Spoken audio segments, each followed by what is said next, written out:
कल क्लास में क्या किया आप लोगों ने? हाँ, नोटपैड ओपन करते हैं।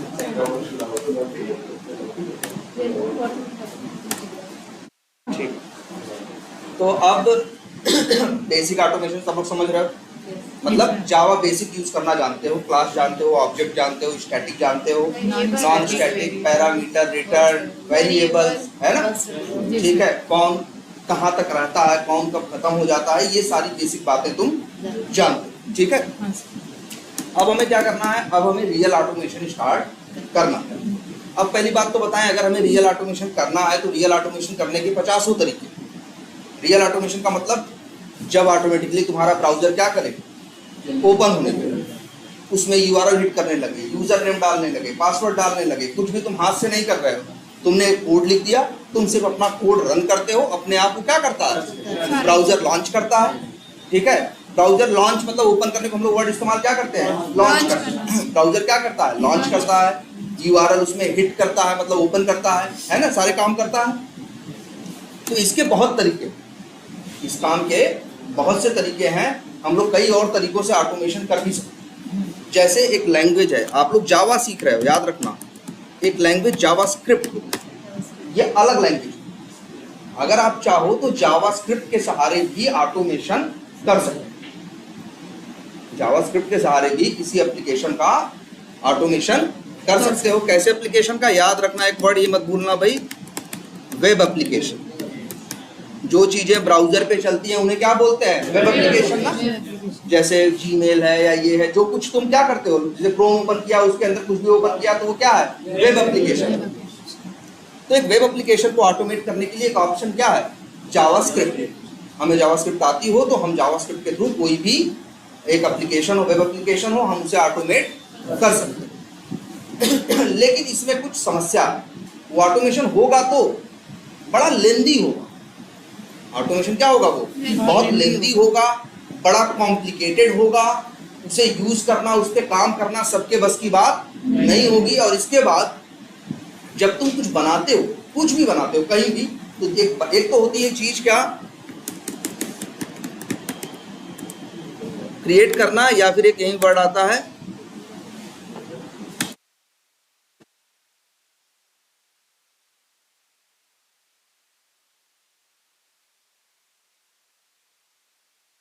क्रिएशन। क्रिएशन का मतलब कुछ क्रिएट करना, कुछ बनाना। तो जब भी कुछ क्रिएट करते हो तो उसके आगे एक वर्ड और आता है, मेंटेन करना। जो बनाओगे उसे मेंटेन नहीं करोगे तो फिर कैसे चलेगा? दुनिया की कोई भी चीज हो क्या होती है? मेंटेन होती है ना। तो वैसे ही जब तुम कोई कुछ डेवलप करते हो या कुछ ऑटोमेशन करते हो, जो कोड लिखते हो, वो कोड तुम्हें बाद में क्या करना पड़ता है? समय के साथ उसे मेंटेन भी करना पड़ता है। इसीलिए एक वर्ड आता है क्या? मेंटेनेंस। तो दो वर्ड हमेशा होंगे, क्रिएशन होगा और साथ में क्या होगा? मेंटेनेंस होगा। तो अब वही हम कह रहे थे, अगर तुम एक एप्लीकेशन ऑटोमेट करोगे जावास्क्रिप्ट के सहारे, करने को तो कर सकते हो, बट वो क्या कहा हमने? बहुत लेंदी होगा। ठीक है, बहुत ज्यादा क्या होगा? कॉम्प्लेक्स होगा, कॉम्प्लिकेटेड होगा। कॉम्प्लेक्स मतलब जटिल होगा, है ना। और उसको क्रिएट करना भी मुश्किल होगा और उसे बाद में मेंटेन करना भी क्या होगा? बहुत मुश्किल। इसी वजह से कुछ लोग पिक्चर में आए, और बेसिकली आए कब? 2004 में। ठीक है, एक कंपनी जानते हो ना, फायरफॉक्स, मोजिला फायरफॉक्स ब्राउजर जानते हो ना। तो मोजिला एक कंपनी है, तो मोजिला वालों ने 2004 में एक ऑटोमेशन का टूल बनाया। ठीक है, और उसका नाम रखा था क्या उन लोगों ने? Selenium ID. इसका नाम रखा क्या? जैसे इक्लिप्स भी आईडी है ना, हमने बोला इक्लिप्स भी क्या है? आईडी है। आईडी का मतलब होता है integrated development environment. Integrated development environment, वो ऐसी जगह जहां पे कुछ तुम बना सकते हो, डेवलप कर सकते हो, जैसे तुम इक्लिप्स में कर रहे थे कि नहीं, जहां तुम कोड लिख सकते हो, उसी को क्या बोलते हैं? आईडी। तो उन लोगों ने सबसे पहला 2004 में अपना एक टूल बनाया था, क्या? Selenium ID. और नाम रखा क्या इसका? सेलेनियम। सेलेनियम, जबकि सेलेनियम का क्या मतलब होता है? याद करो, एक एलिमेंट है पीरियोडिक टेबल का। केमिस्ट्री याद करो, जो पीरियोडिक टेबल हुआ करता था उसमें एक एलिमेंट हुआ करता था सेलेनियम, जर्मेनियम, इस टाइप के वर्ड हुआ करते थे ना। तो सेलेनियम, इसका नाम इन्होंने नाम रखा सेलेनियम, नाम तो कुछ और रखना चाहिए था ना भाई। ऑटोमेशन के लिए एक टूल बना रहे हो, नाम सेलेनियम क्यों रख रहे हो? पीरियोडिक टेबल केमिस्ट्री से क्या लेना देना है इसका? कोई लेना देना नहीं, क्योंकि बेसिकली उस समय वो टाइम ऐसा था। हम लोग पहले काम किए हैं कई साल तक, एक टूल चला करता था मार्केट में, एक कंपनी थी पहले याद, मर्क्यूरी। मर्क्यूरी एक बड़ी कंपनी थी, ठीक है। और इन्होंने ऑटोमेशन में बड़ा इनोवेशंस किए। ऑटोमेशन में इन लोगों ने क्या किया, बहुत काम किया, और कुछ नए नए टूल्स बनाए इन लोगों ने उस समय। उनके कुछ टूल फेमस थे। जब हम लोग अपना कैरियर शुरू कर रहे थे तब ये टूल चला करते थे। एक था विन रनर, एक टूल था इनका विन रनर, एक टूल था इनका लोड रन, और एक टूल था इनका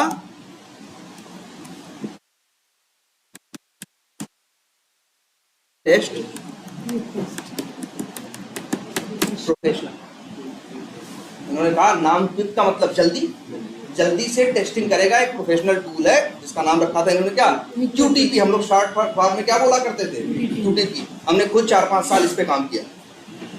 इस QTP के ऊपर हमने पहले 2007 के आसपास, 6-7 के आसपास से लेके लगभग 2012 तक हमने खुद इसी टूल पे काम किया। और तब इसी टूल का हुआ था, फ्री नहीं था, ये बहुत महंगा था। जब हम लोग अपनी कंपनी में उस समय यूज किया करते थे तब इसकी जो कॉस्ट थी पर पर्सन, एक आदमी अगर यूज करेगा तो 8 से 10 लाख रुपए पे करता है। अगर मेरा प्रोजेक्ट है, हमें 5 बंदों को ऑटोमेशन करवाना है, 5 बंदे हम रख रहे हैं, तो उनको जो सैलरी देगी बाहर में जाए। 50 लाख रुपए तो तुम जाओगे मरकरी को दो और उनसे लाइसेंस लो, और फिर वो 5 बंदों को अपने प्रोजेक्ट में कहोगे लो अब तुम इस टूल पे क्या करोगे, जो ऑटोमेशन करना है करो उसके लिए। लेकिन 5 बंदों के लिए 50 लाख रुपए पहले जाओ, पैसा पे करो। और सोचो बड़ी बड़ी कंपनी, जैसे हम लोग जब काम किया करते थे तो हम लोग क्या, इनके 1-2 नहीं, इनके 400-600 लाइसेंस थे भाई। बड़ी बड़ी कंपनियां हैं जहाँ कई हजार लोग काम कर रहे हैं, तो वहाँ 1-2 लाइसेंस नहीं थे इनके, कई सैकड़ों लाइसेंस। मतलब जिसे कहते हैं ना, अरबों रुपए लोग पे करते थे किसको, मरकरी, सिर्फ QTP के लाइसेंस के लिए कि हम आपका ये टूल यूज करना चाहते हैं। और नाम, कंपनी का नाम क्या था, मर्क्यूरी, ठीक है। अब ये टूल मार्केट में आया और चलने लगा का मतलब यही टूल चला ही करता। पूरा मार्केट जो ऑटोमेशन था उस समय मान के चलो 70-80% शेयर किसका था, QTP का था। सारी जॉब आती थी किस पे, सिर्फ QTP। और QTP में जावा लैंग्वेज नहीं चला करती। हम तुम लोग को ऑटोमेशन शुरू में जब जावा सिखा रहे थे, कई बार एक लैंग्वेज VB स्क्रिप्ट बोलते थे ना, नोटपैड में डायरेक्ट कोड लिख दिया करते थे। तो इसीलिए हमको VB स्क्रिप्ट आती है, क्योंकि तब ये लैंग्वेज इस्तेमाल, ये जो टूल था ये इस्तेमाल करता था जिस लैंग्वेज को, उसका नाम क्या था, VB स्क्रिप्ट। तो हम लोग VB स्क्रिप्ट में इसके साथ काम किया करते थे, ठीक है। तो सब कुछ अच्छा चल रहा, सब कुछ था, बढ़िया था। लेकिन और ये चल भी रहा था टूल। लेकिन फिर 2000 धीरे धीरे एक कम्युनिटी मार्केट में आ रही थी, या जिसे कहते हैं ना ऊपर जा रही थी धीरे धीरे।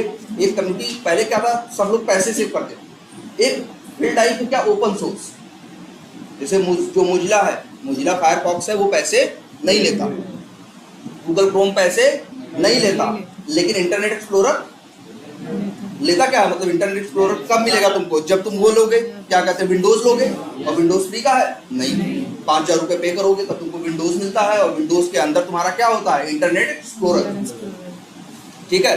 तब लेकिन जो फायरफॉक्स वाले थे, जो ओपन सोर्स कम्युनिटी थी, ये कहती थी हम एक भी पैसा चार्ज नहीं करेंगे, और हम जो कुछ करेंगे, जो लिखेंगे, सब कुछ ऑनलाइन डाल देंगे।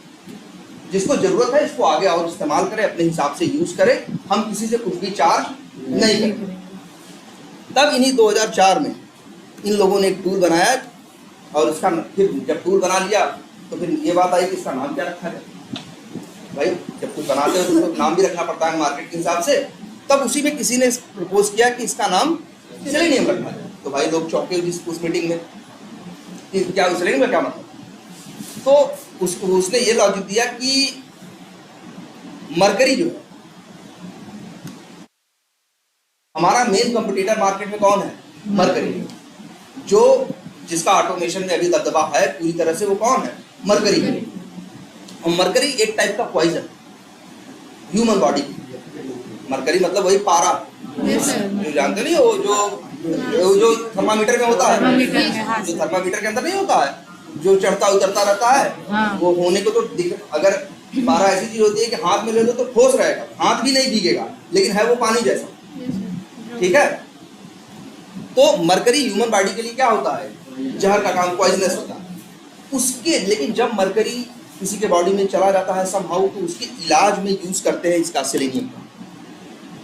तो इसने कहा कि इसलिए हम इसका नाम सेलेनियम रखेंगे कि हम इनके कंप्यूटर हैं और ये बेकार कर रहे हैं, ये चार्ज कर रहे हैं और हम इसे क्या रखेंगे, ओपन सोर्स रखेंगे।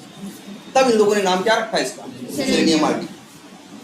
और इन लोगों ने, अब देखो अब इन लोगों ने किसका यूज किया, सेलेनियम आईडी वालों ने, सेलेनियम आईडी वालों ने यूज किया अंदर एक लैंग्वेज जिसका नाम है जावा स्क्रिप्ट। जावा स्क्रिप्ट से ऑटोमेशन टेढ़ा होता है ना, हमने बताया। लेकिन उन्होंने क्या किया, उन्होंने कहा तुम टेंशन मत लो, उन्होंने कहा तुम्हें काम क्या है ये बताओ। भाई ऑटोमेशन वालों ने कहा हमें काम है ब्राउजर खोलना है, यूआरएल डालना है, यूजर नेम डालना है, पासवर्ड डालना है, कहीं क्लिक करना है, कहीं कुछ करना है, ये सारे हमें क्या करने हैं, काम करने हैं। तो ये सारे काम करने के लिए, ये सारे काम करने के लिए सेलेनियम वालों ने खुद कोड लिख दिया। अब जैसे बताओ, अच्छा हम एक मेथड जावा में बनाए 100 लाइन का हम बना दें, तो तुम्हें यूज करना होगा तो क्या तुम भी 100 लाइन लिखोगे, मेथड कॉल करोगे। आखिर मेथड किस लिए बनाया जाता है, भाई मेरे लिए हो सकता है टेढ़ा काम हो, हमने 100 लाइन में बनाया, लेकिन तुम लोगों के लिए क्या है, अगर वो मेथड दे दे तो तुम लोग क्या करोगे, सीधे अपने क्लास में कहीं भी क्या करोगे, उसे कॉल करोगे। तुम्हारे लिए तो 1 लाइन का काम है और आसान काम हो गया, बस तुमको समझा दिया भाई देखो ये मेथड है, 100 लाइन है, तुमसे क्या मतलब 100 लाइन है 500 लाइन, तुम इसका नाम याद रखो और तुमको बता रहा भैया ये करता क्या। तो अब से तुम क्या करोगे, जब भी वो काम पड़ेगा सीधे वो मेथड क्या करोगे, कॉल करोगे। भाई इसलिए तो बताया गया तुमको क्लास और मेथड। तो इन लोगों ने क्या किया, हर काम करने के लिए सेलेनियम आईडी वालों ने मेथड बनाए, कोड लिखा, और वो कोड किस लैंग्वेज में लिखा, जावास्क्रिप्ट में। लेकिन जावास्क्रिप्ट में भले 100 लाइन का कोड लिखा, लेकिन हमें क्या करना था, बस उसके नाम से उसे क्या करना था, कॉल। तो मेरे लिए तो आसान हो गया ना। तो उन लोगों ने भाई इसीलिए सेलेनियम वालों को मेहनत लगी, वो लोग कम से कम 10, 15, 20 इंजीनियर लगे, साल भर काम किया। साल भर काम करने के बाद जो टेढ़े मेढ़े काम थे, हर काम के लिए उन लोगों ने मेथड बना के रख दी और फिर उठा के दे दिया कि जिसको जरूरत हो मेरे मेथड क्या करो, कॉल करो, मेरे मेथड हर काम करेंगे और तुम्हारे लिए लाइफ क्या है, आसान है। तुमको नहीं सोचना कि इसमें 100 लाइन है कि 500 लाइन है, तुम्हें तो बस मतलब है इसका नाम फलाना है और इसका काम यह है, तुम उसे क्या करोगे, कॉल करोगे। तो उन लोगों ने फिर 2004 में ये सेलेनियम आईडी बनाया। लेकिन इसके एक साथ एक समस्या थी, ये सिर्फ काम किया करता था किस पे, फायरफॉक्स। इंटरनेट एक्सप्लोरर पे काम नहीं किया करता। गूगल क्रोम तब तक मार्केट में आया ही नहीं था, गूगल क्रोम तो आया 2008-9 में, तब तक गूगल क्रोम मार्केट में था ही नहीं। और ब्राउजर थे जैसे ओपेरा था, ओपेरा उस समय भी था, और सफारी था, ओपेरा था मेनली, सफारी था, और आपका ये था जो हम यूज कर रहे हैं इंटरनेट एक्सप्लोरर था, और ये मोजिला फायरफॉक्स। मेनली ये 4 ब्राउजर उस समय मार्केट में चला करते। लेकिन ये काम सिर्फ किस पे करता था, फायरफॉक्स पे, दूसरे ब्राउजर्स पे काम नहीं करता था। तो दूसरे ब्राउजर पे हम लोग टेस्टिंग नहीं कर पाते। इसके बाद इन्हीं लोगों ने 1 साल 1.5 साल में ये लोग समझ गए थे इसकी लिमिटेशन है कि भैया ये तो सिर्फ किस पे काम करेगा, फायरफॉक्स पे। इन लोगों ने फिर एक नया ऑटोमेशन टूल बनाया, उसका नाम रखा सेलेनियम आरसी। आरसी का मतलब है रिमोट कंट्रोल। आरसी का मतलब क्या है, रिमोट कंट्रोल। इन्होंने एक नया बनाया सेलेनियम आरसी, और ये भी क्या था, जैसे ये फ्री था वैसे ये भी क्या था, फ्री कहो या प्रॉपर वर्ड है, क्या था ये, ओपन सोर्स। ओपन सोर्स का मतलब जो अपना सब कुछ डेवलप करके अपना कोड सहित आपको दे देता है, चाहे इस्तेमाल करो, चाहे बनाओ, चाहे बिगाड़ो, जो जी में आए करो। वो लोग कहते हैं हमसे मतलब नहीं है, हमने आपको बना के दे दिया। तब ये लोग आए सेलेनियम आरसी, और सेलेनियम आरसी को इस हिसाब से डिजाइन किया गया था, आते ही हर ब्राउजर पे ये काम करना शुरू किया। आते ही हर ब्राउजर पे काम शुरू किया। क्यों शुरू किया, हर ब्राउजर पे आते ही ये काम करने लगा? क्योंकि जावास्क्रिप्ट बड़ी प्यारी लैंग्वेज है। ये जो आपकी जावास्क्रिप्ट है ये बड़ी सही लैंग्वेज है, ये हर ब्राउजर के साथ कॉम्पेटिबल है। एक वर्ड ये देखो, सब वर्ड लिखने हैं भाई, लिखो, बना रहे हो कि नहीं ये कॉपी, हमने बोला है ना। तो एक वर्ड है क्या, कॉम्पेटिबल। कॉम्पेटिबल का मतलब होता है जैसे ये है, ये अगर हम वायर लगा रहे हैं इसके साथ, लैपटॉप के साथ, अगर ये वायर इसमें लग जा रहा है तो ये क्या है, इसके साथ कॉम्पेटिबल।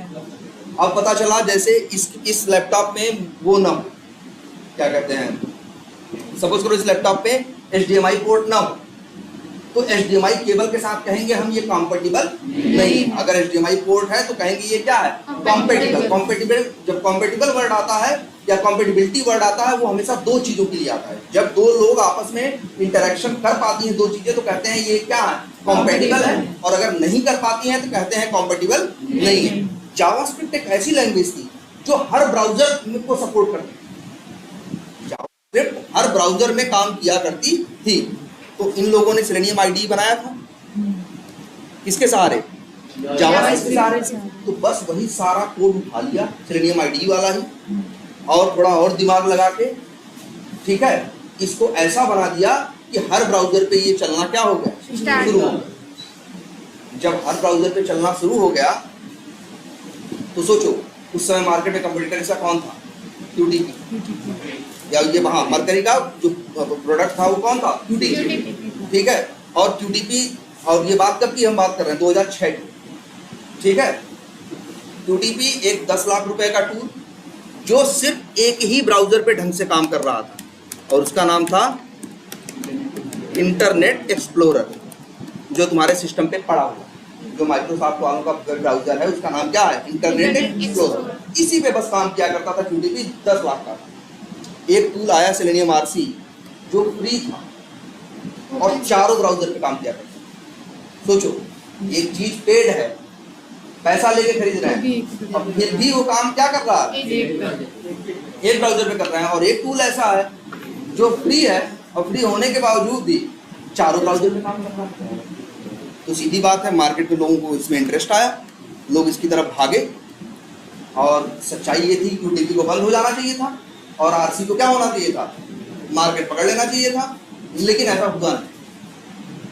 सेलेनियम RC मार्केट में नहीं पकड़ पाया, और अब तब भी लोग 10 लाख रुपए खर्चा कर करके QTP क्या करते रहे, खरीदते रहे, क्योंकि सेलेनियम RC में कुछ कमियां ये थी कि इन लोगों के पास एक कॉमन कोड था, किसका, जावास्क्रिप्ट का, उसी के सहारे वो चारों ब्राउजर को संभालते थे। लेकिन कई बार क्या होता था कि वो अपने कोड में, जावास्क्रिप्ट में अगर आई के लिए कुछ करते थे तो उससे कई बार फायरफॉक्स बिगड़ जाता था। फायरफॉक्स के लिए कुछ करते थे तो कई बार कुछ दूसरा बिगड़ जाता था, जिसे कहते हैं एक वर्ड आता है स्टेबल नहीं, स्टेबल नहीं था, स्टेबिलिटी नहीं थी इसको। इस वजह से लोगों ने इसको मार्केट में पकड़ा नहीं, और ये मार्केट में टूल चल नहीं पाया।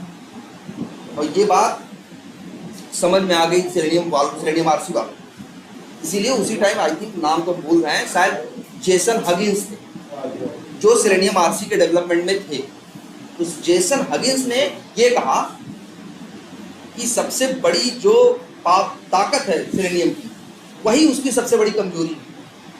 सबसे बड़ी ताकत क्या है कि जावास्क्रिप्ट इस्तेमाल करता है, और जावास्क्रिप्ट हर ब्राउजर के साथ क्या है, कॉम्पेटिबल है, हर ब्राउजर को सपोर्ट करता है जावास्क्रिप्ट। इसलिए ये बड़ा अच्छा डिसीजन था। लेकिन इसी के साथ एक बुराई भी आई कि एक के लिए चल रहा है सही, तो हो सकता है कई बार दूसरे के लिए क्या चलने लगता, गड़बड़। तो जिसे कहते हैं ना कि बड़ी गारंटी नहीं, हम काम कर रहे हैं, बीच में फंस गए, स्टक हो गए, तब सेलेनियम वालों के पास उतना पैसा भी नहीं था, उतना उनका सपोर्ट भी नहीं था, अभी तक मार्केट में ज़्यादा लोग यूज भी नहीं कर रहे थे, तो बड़े चैलेंजेस आ रहे। तब जेसन हगिंस ने कहा, और उस समय एक कंपनी थी, वो सेलेनियम RC के डेवलपमेंट में भी थी, अब भी है, गुड़गांव में ऑफिस है, बाहरी कंपनी है, अच्छी कंपनी है ये, सेलेनियम का यही देखती है, थॉटवर्क्स। तो थॉटवर्क्स वालों ने, और प्लस इसी में जेसन हगिंस थे, फिर साथ में गूगल से बात की इन लोगों ने, तो गूगल ने भी फंड किया।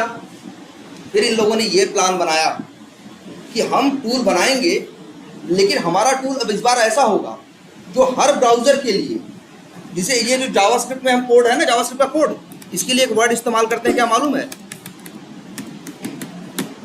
लाइब्रेरी।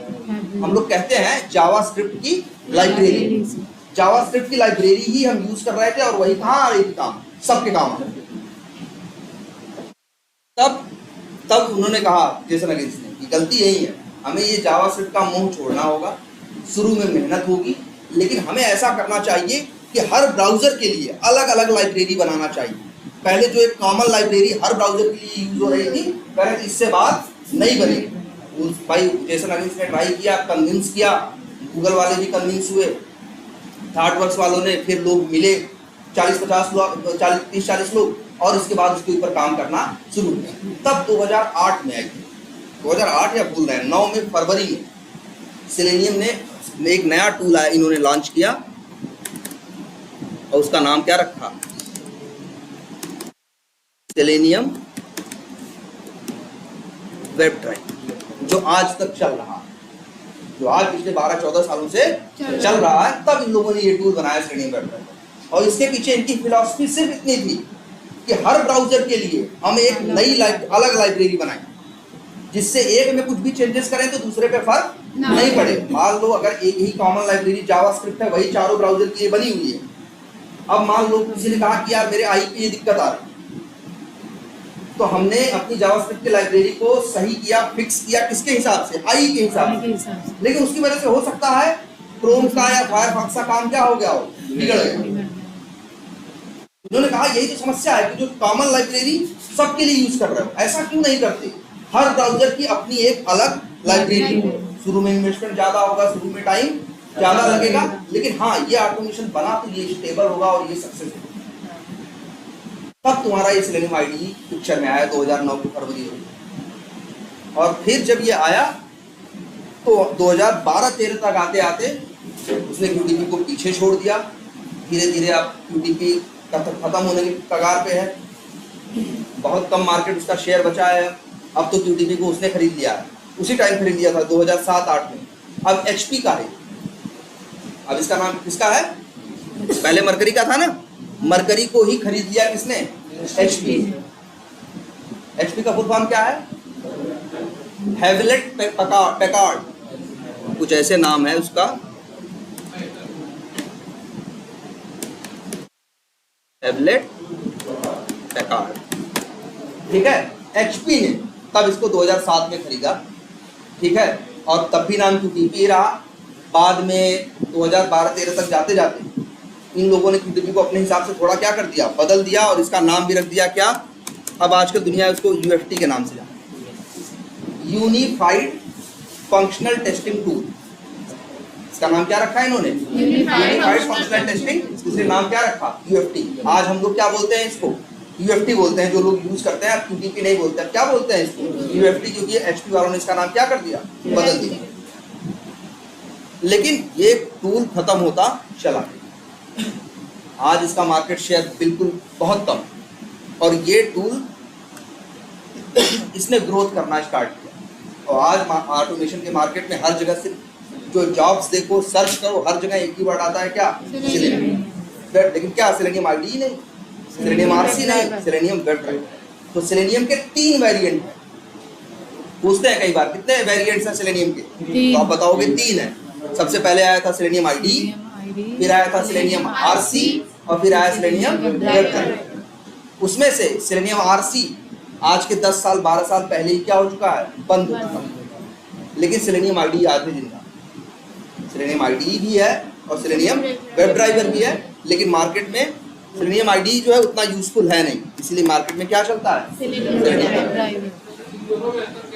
इसमें आईडी और वेब ड्राइवर में देखो, नाम से पहले देखो, सेलेनियम आईडी थोड़ा अच्छा देखो मिल जाएगा यहाँ क्रोम, अब तो क्रोम पे भी आने लगा है। अगर जाओ यहाँ पे,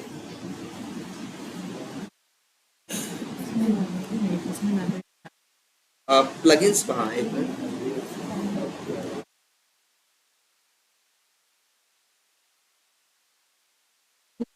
क्या दोनों में अंतर पूछ रहे हो? कि पहली बात तो ये सबसे बड़ा अंतर है, सेलेनियम आईडी जो है वो जावास्क्रिप्ट बेस्ड लाइब्रेरी पे काम करता है, और जो सेलेनियम वेब ड्राइवर है वो सिर्फ जावास्क्रिप्ट के बेसिस पे काम नहीं करता। उसने हर ब्राउजर के लिए अपने अलग अलग क्या बना रखी है? लाइब्रेरी। आईडी अगर कुछ होगा तो उसके पास चेहरा होगा। चेहरा का मतलब उसे देख सकते, जैसे क्लिप्स है, देख लोगे ना, क्लिप्स का अपना एक क्या है? चेहरा है ना, फाइल है, दुनिया भर के ऑप्शन है, प्रोजेक्ट बनाओ, ये करो वो करो, सब कुछ दिखते हैं ना। ऐसे ही सेलेनियम आईडी के पास भी दिखता है, सेलेनियम आईडी डाउनलोड करना चाहो तो कर सकते हो। यहाँ देखो प्लगइन्स होंगे, या अच्छा यहाँ नहीं दिख रहा हो तो कोई बात नहीं, नेट से कनेक्टेड हो, बस इतना लिखो selenium ID.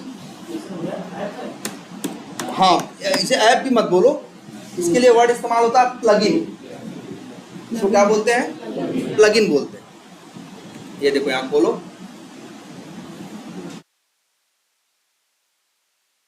Add to Chrome option है ना, क्लिक कर दो, ऐड एक्सटेंशन कर दो। बस हार्डली 2-4 सेकंड लगेगा। 4 MB का हो गया। हम लोग जब पहले इस्तेमाल करते थे तो सिर्फ 600-700 KB का, बहुत छोटा सा। और 2 TB कितना की साइज क्या थी मालूम है? 3-4 GB, 3-4 GB का टूल था। और ये 1 MB का भी नहीं, ये 500-600 सिर्फ KB का। इतना लाइट था, इतना छोटा था।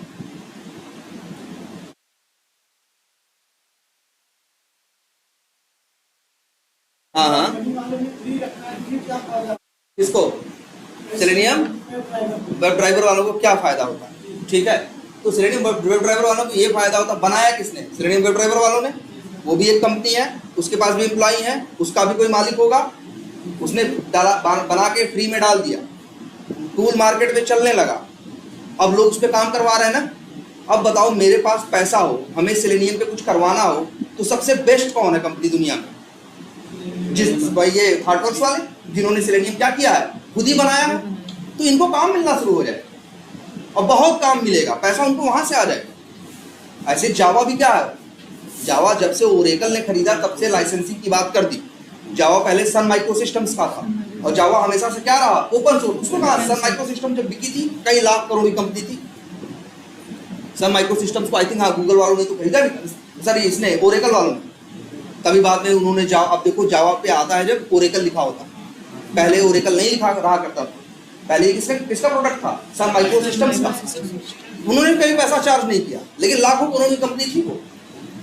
क्योंकि अगर उनकी लैंग्वेज, उनका टूल मार्केट में चलने लगेगा, दुनिया भर के लोग काम करने लगेंगे, लेकिन सबसे बेहतर तो वही है। तो जो बड़ी बड़ी कंपनीज है जिनके पास पैसा है, वो अपना काम लेके किसके पास जाएंगे? उन्हीं के पास जाएंगे ना, उन्हीं से डेवलप करवाएंगे। क्या भाई, इन्हीं लोगों ने टूल बनाया है, इन्हीं से करवाओ, अगर कुछ जरूरत पड़ेगी तो ये टूल में टेढ़ा मेढ़ा भी कर लेंगे हमारे लिए। तो सीधी बात है, जो टूल है, तो जो कंपनी है, वो चलना शुरू हो जाएगी। दुनिया में बहुत कुछ ओपन सोर्स है, लेकिन सब बहुत पैसा कमा रहे हैं। कैसे? डायरेक्ट पैसा नहीं कमा रहे हैं, लेकिन इनडायरेक्ट वे में उनके पास पैसा आ रहा है। और फिर कई बार ये भी होता है, लोग वो भी करते हैं, और कहते हैं क्या, जैसे अरे विकिपीडिया यूज करो, डोनेट करने के लिए कहता है ना, और कई बार लोग यूज कर रहे होते हैं, तुमको लगता है यार हमने इतना यूज किया, चलो $10 तो मांग रहा है, दे देते। ठीक है, तो डोनेशन भी मिलती है इनको, और प्लस इनको काम बहुत मिलता है, और उस काम पे इनको मार्जिन होता है, प्रॉफिट होता है। तो ऐसा नहीं उनको वो कमाते नहीं है, खूब कमाते हैं। तो सेलेनियम वेब ड्राइवर है। अच्छा, सेलेनियम आईडी हो गया होगा, देखो कहाँ गया,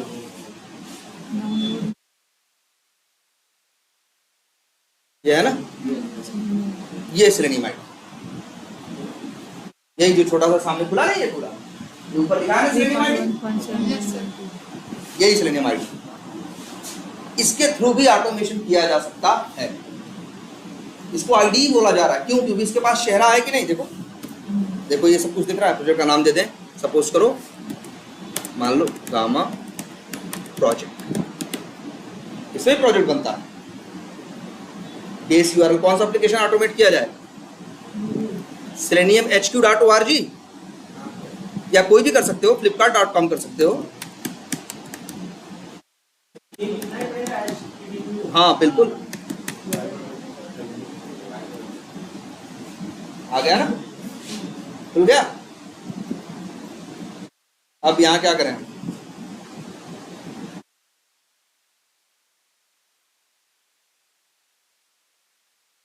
जाने दो उसको। फ्लिपकार्ट प्रॉपर लॉगिन का पेज आ गया, ABCD डाल दें, पासवर्ड डाल दें, कुछ भी डाल दें, लॉगिन बटन पे क्लिक कर दें। ये देखो जरा इधर, यहाँ क्या हो गया, तो जो काम तुमने किया, नाम रख दें XYZ, चलो कुछ भी रख दें, या लिख दें फर्स्ट टेस्ट।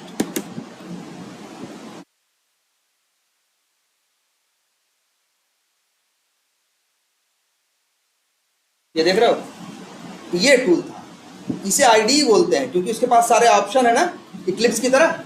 जैसे इक्लिप्स में था प्रोजेक्ट बनाओ, ये करो वो करो, ऐसे यहाँ कर पा रहे हैं ना, इसीलिए इसको क्या बोलते हैं, आईडी। ये भी सेलेनियम, ये क्या है, सेलेनियम आईडी। देखो ऑटोमेशन कर दिया, चला के देखें, देखो ऑटोमेशन चल रहा है कि नहीं चल रहा, अपने आप चल रहा है ना। ये काम कौन कर रहा था, सेलेनियम आईडी, लेकिन इसके अंदर बड़ी क्या है, कमियां थी। इस वजह से ये मार्केट में उतना प्रॉपर यूज नहीं होता है। मेनली यूज कौन होता है, सेलेनियम वेब ड्राइवर। उसके लिए बात देखो, सेलेनियम वेब ड्राइवर के लिए आईडी वर्ड का इस्तेमाल नहीं होगा। सेलेनियम आईडी के लिए, वेब ड्राइवर के लिए कोई कहता है सेलेनियम वेब ड्राइवर आईडी, सिर्फ बोलते हैं क्या उसको, सेलेनियम वेब ड्राइवर, क्योंकि उसके पास कोई अपना चेहरा नहीं है। चेहरा हम किसका इस्तेमाल करेंगे, इक्लिप्स का। इक्लिप्स हमारे लिए काम करेगा किसका, आईडी का, चेहरे का, और अंदर यूज करेंगे किसको, सेलेनियम वेब ड्राइवर। इसलिए सेलेनियम वेब ड्राइवर को सेलेनियम, देखो उसके आगे आईडी वर्ड इस्तेमाल नहीं होता, सेलेनियम आईडी में हो रहा है क्योंकि इसके पास अपना चेहरा है।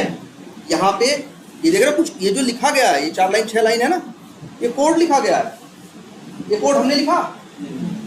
अभी तुम लोग नहीं जानते होगे, QTP में एक चीज बड़ी अच्छी थी, इस चीज को क्या कहते हैं मालूम है, record and playback. Record and play जानते हो, जैसे हम लोग पिक्चर वो गाने देखते थे, पहले सुनते थे अपने टेप रिकॉर्डर में, तो गाने में रिकॉर्डिंग करवाते थे कैसेट में ना गानों की, और फिर प्ले बटन पे क्या करते थे, एक बार रिकॉर्डिंग करा दी कैसेट में, इसके बाद जब भी कैसेट डाल के प्ले करोगे तो गाना बजने लगता था ना। रिकॉर्डिंग कितनी बार करते थे, एक बार, और प्ले कितनी बार करते थे गाना, जितनी बार मन करे उतनी बार सुने। इसी टूल पे ये भी आया टेस्टिंग का, और QTP भी इसी कंसेप्ट पे था, रिकॉर्डिंग एंड प्लेबैक। इसका मतलब ये था, एक उठाओ, देखो अच्छा ये अपने आप ना, देखो जरा फिर से दिखाते हैं, इसे हटा, ये देखो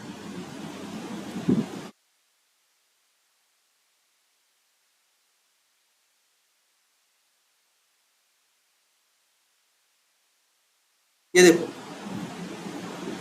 ये है ना, अभी तो यहाँ कोड दिख रहा होगा तुमको,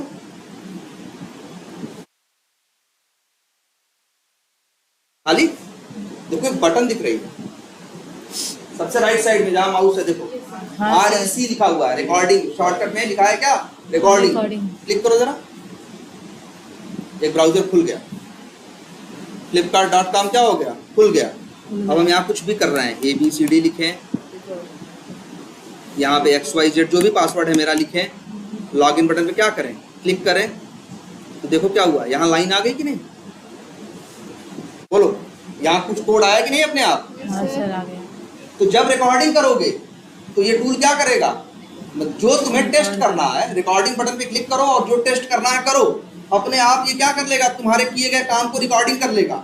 और जब मन करे, ये प्ले बटन है, देखो प्ले बटन ऐसी होती है ना, चाहे टेप देखो चाहे टीवी देखो, जहां देखो प्ले बटन का निशान ऐसे ही होता है, ये ट्रायंगल जैसा, इस पे क्लिक करोगे तो ये चला दे। तो तुम्हें लग रहा होगा यार कि ABCD टाइप नहीं किया ना,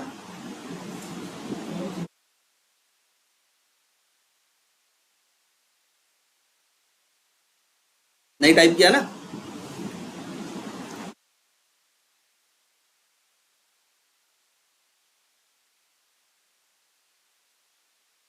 इसमें गलती है कुछ, ठीक है, चलो इसको तुम मान लो। लेकिन ये देख रहे हो क्या कर रहा है, ये जब रिकॉर्डिंग करोगे ऐसे ही सेम QTP भी था, जब टेस्टिंग करनी होती थी तो टेस्ट केस अपना पढ़ के हम लोग अपने रिकॉर्डिंग बटन पे क्लिक करके चलाने लगते थे। जब चलाते थे तो अपने आप रिकॉर्डिंग हो जाया करती थी, स्क्रिप्ट बन जाती थी, फिर एक प्ले बटन हुआ करती थी, उस पर रन करते थे, क्लिक करते थे, अपने आप मेरा ऑटोमेशन चलना शुरू हो जाता। ठीक है, चलो एक काम करते हैं, वैसे इस बार मेरा ये प्लान है कि जो शायद नई बैच है इसमें सेलेनियम आईडी के ऊपर 2-3 क्लासेस लेंगे। तो जब लेंगे तो ऐसा कुछ करेंगे कि सबको एक साथ ही बैठा, वैसे जगह देखेंगे कुछ कि सबको एक साथ, वैसे अब कोई पूछता नहीं है, इसकी ज़रूरत नहीं है, लेकिन फिर भी हम चाहेंगे कि एक बार हल्का सा तुम्हें क्या हो जाए, इसका आइडिया हो। ठीक है, तो इसको तो ये बात समझ में आई कुछ? सेलेनियम आईडी था, लेकिन अब यूज ना के बराबर होता है। मेनली यूज क्या होता है? Selenium web driver. अब तुम्हें क्या चाहिए? सेलेनियम वेब ड्राइवर यूज करना। तो सबसे पहली बात ये समझो कि सेलेनियम वेब ड्राइवर जो है ये 6 लैंग्वेजेस को सपोर्ट करता है। पहले ये समझो इसके बारे में। कितनी लैंग्वेज सपोर्ट करता है? 6। वो कौन कौन सी है? जावा है, सी शार्प है, पर्ल है, पाइथन है, PHP है, डॉटनेट वही सी शार्प लैंग्वेज डॉटनेट की है, और रूबी। ये 6 लैंग्वेजेस हैं दुनिया में, ठीक है? कंप्यूटर की 6 लैंग्वेजेस हैं।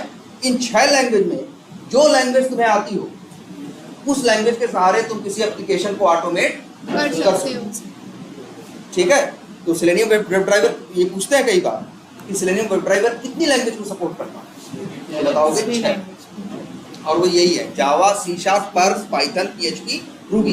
इसका मतलब ये नहीं 6 लैंग्वेज तुमको आनी चाहिए, 6 में से कोई एक आनी चाहिए जिसमें तुम कंफर्टेबल हो एक लैंग्वेज में, उसके सहारे तुम ऑटोमेशन कर सकते। बात समझ आई है? और सिंपल सी बात है, मार्केट में मैक्सिमम रिक्वायरमेंट किस पे आती है? जावा पे आती है। इस वजह से हम लोग क्या करते हैं? जावा यूज, ठीक है? तो अब तुम्हें क्या करना है? 6 लैंग्वेज समझ गए इसकी? अब तुम्हें नेट से डाउनलोड करना है। कल डाउनलोड किया था सेलेनियम वेब ड्राइवर के नाम पे, क्या मिला था तुम्हें? याद करो। हाँ, वेब ड्राइवर जब डाउनलोड किए थे तो एक मिली थी तुम्हें जार फाइल, ठीक है ना? जार देखा था सिस्टम पे, है यहाँ कहीं? कहाँ पे? अच्छा, डाउनलोड्स में है।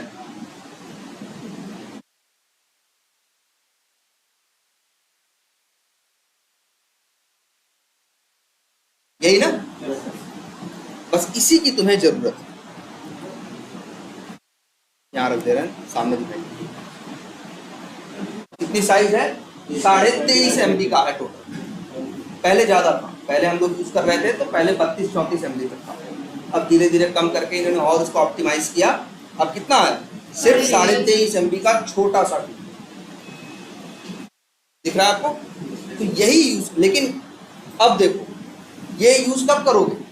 जार, जब तुम्हें काम किसमें करना होगा? जावा में। याद रखना, जब तुम्हें काम किसमें करना होगा? जावा में। अगर हमें, ध्यान देना, अगर हमें जावा नहीं आती, हमें जो लैंग्वेज आती है, मान लो कौन सी है? सी शार्प, तब हम इसको डाउनलोड नहीं करेंगे। तब नेट से डाउनलोड लिखेंगे, नेट पे लिखेंगे selenium web driver for C sharp, तब ये नहीं डाउनलोड, ये नहीं सर्च करके दिखाएगा। सी शार्प का नाम लोगे ना, तो जो डाउनलोड करेगा उसका नाम भी कुछ ऐसा ही होगा, लेकिन वो डॉट जार नहीं होगा। वो क्या होगा जानते हो? Something DLL। अगर हमें रूबी आती, हम चाहते हैं ऑटोमेशन किसमें करना? रूबी लैंग्वेज में करना, तो हम नेट से न जार डाउनलोड करेंगे न DLL डाउनलोड करेंगे, तब हम डाउनलोड करेंगे जेम्स। अगर हमें पाइथन आती है तो हम ये तीनों डाउनलोड नहीं करेंगे, तब हम क्या डाउनलोड करेंगे? .py करके होता है। जैसे जावा के लिए .jar है, सी शार्प के लिए .dll है, रूबी के लिए .james है, वैसे ही पाइथन के लिए .py। तो हम क्या यूज करेंगे? .py। तो ये है ऑप्शन, लेकिन हमें किसके साथ यूज करना है? जावा के साथ ना। ये DLL किसके साथ है? C sharp. जेम्स किसके साथ है? रूबी के साथ। देखो जेम्स मतलब क्या होता है? जेम्स मतलब वही रूबी, रत्न। हाँ, वही रूबी। रूबी भी तो एक क्या है? रत्न ही है ना। हाँ, इसलिए इन लोगों ने नाम क्या रखा? जेम्स। और ये लोग, ये किसके लिए है? पाइथन। तो पहले अपना सेट पहचानो, तुम्हें करना क्या है? तुम्हें लैंग्वेज आती है जावा, तो तुम्हें ये उठाना है। सेलेनियम वेब ड्राइवर की क्या उठानी है? जार उठानी है। और जावा लैंग्वेज यूज करना है, उसके लिए तुम्हारे सिस्टम पे JDK पहले से क्या होना चाहिए? इंस्टॉल होना चाहिए। वैसे तो कोडिंग नोटपैड पे भी कर लोगे, लेकिन जल्दी कोडिंग हो, अच्छे से कोडिंग हो, उसके लिए हम क्या यूज करते हैं? इक्लिप्स ना। तो तुम्हें क्या क्या चाहिए इसके लिए? JDK चाहिए, और क्या चाहिए? तो तुम्हें क्या डाउन जेडीके डाउनलोड करना है, वो है तुम्हारे सिस्टम पे। इक्लिप्स डाउनलोड करना है, वो है। क्या नहीं है? यही जार। और ये जार भी नेट से तुमने कल डाउनलोड कर लिया। अब यहीं से तुम्हारा काम स्टार्ट होगा। अब तुम्हें फोकस जेम्स पे, डीएलएल पे, इन पे नहीं करना है। किस पे करना है? जार। ठीक है। अच्छा, एक चीज और दिखाते हैं जरा। और अच्छा, ये जार में है क्या? जार है ना। इन्होंने किया क्या है जार? जानते हो क्या किया है? हर ऑटोमेशन का जो तुम काम करना चाहते हो, हर काम को करने के लिए इन लोगों ने कोड लिख रखा, मेथड बना रखे हैं। अब बस तुम्हें उन्हें क्या करना है? कॉल करना है। तुम्हारी लाइफ आसान है। तुम्हें नहीं, जबकि हो सकता है तुम एक लाइन का मेथड कॉल कर रहे होगे, उसके अंदर इन लोगों ने अपने मेथड में कितनी लाइनें लिखी होंगी? 100 लाइन। लेकिन तुम्हें अब उस कॉम्प्लेक्सिटी से, उस कठिनाई से कोई मतलब नहीं है। तुम्हारी लाइफ तो बस इतनी है कि भैया मेथड का फलाना नाम है, कॉल करेंगे चलेगा। भले उसके अंदर 100 लाइन है कि 500 लाइन है, तुम्हें मतलब नहीं है। इन लोगों ने यही किया, हर काम को करने का। भाई जो जब जावा में ये लोग बना रहे थे जो ये जार, तो हर काम को करने का जावा में क्या लिख दिया? कोड लिख दिया खुद इन लोगों ने। किसने? वही थॉटवर्क्स वालों ने और गूगल वालों ने मिलके क्या किया?